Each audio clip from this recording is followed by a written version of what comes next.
Le côté positif de la mondialisation, mais il y a un côté beaucoup plus dramatique, car quelles que soient les chances nouvelles d'humanisation et de convivialité, il faut bien constater que la mondialisation telle qu'elle fonctionne aujourd'hui est plutôt cause et plutôt génératrice d'injustice et de misère pour les trois quarts de l'humanité, sans parler de la dégradation de l'environnement, sans parler de l'épuisement régulier de nos ressources naturelles.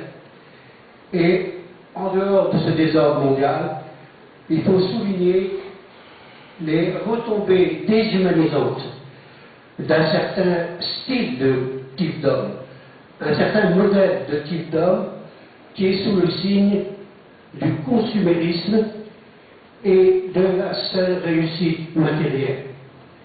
Et grâce à un réseau médiatique toujours plus puissant, il tend à s'étendre à l'ensemble de la planète et à rejoindre même les cultures les plus lointaines et les plus anciennes. C'est dans ce contexte de globalisation et de surinformation télévisée qu'il faut chercher à comprendre l'explosion du religieux, le succès des nouvelles religiosités. Il faudra immédiatement confondre avec des sectes. On assiste aujourd'hui à l'émergence d'un supermarché du religieux qui propose à des consommateurs toujours plus avides les multiples ressources des religions vivantes et même des religions mortes.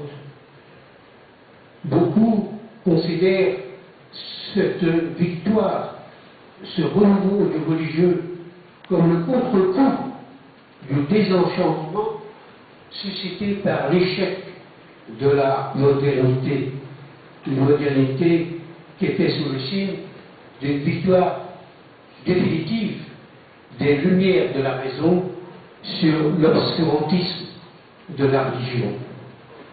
Et aujourd'hui, le seul critère d'authenticité au point de vue religieux, c'est ce qui va dans le sens d'un mieux-être, d'une guérison de l'âme et du corps. Et c'est vrai que le christianisme officiel a souvent un visage trop dogmatique, trop uniquement moral ou trop sociologique pour répondre aux aspirations de beaucoup de nos contemporains qui sont en quête d'une expérience spirituelle qui coïnciderait avec un réenchantement du monde, de l'homme et du cosmos lui-même.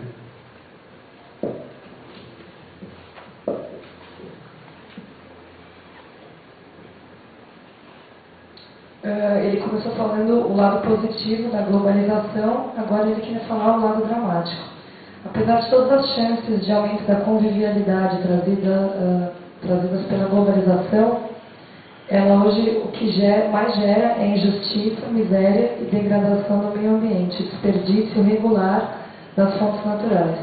É importante sublinhar o lado desumanizante de um novo modelo de tipo de homem consumista, para quem o sucesso é o sucesso material. Isso inclui o conjunto do planeta, mesmo as culturas mais longínquas e antigas. Nós devemos tentar compreender também que acontece, ao mesmo tempo, uma explosão do religioso. Então é o sucesso de novas religiosidades que não devem ser confundidas com sectos. Ele fala inclusive num supermercado de religião que propõe aos consumidores cada vez mais ávidos de recursos múltiplos em matéria de religião.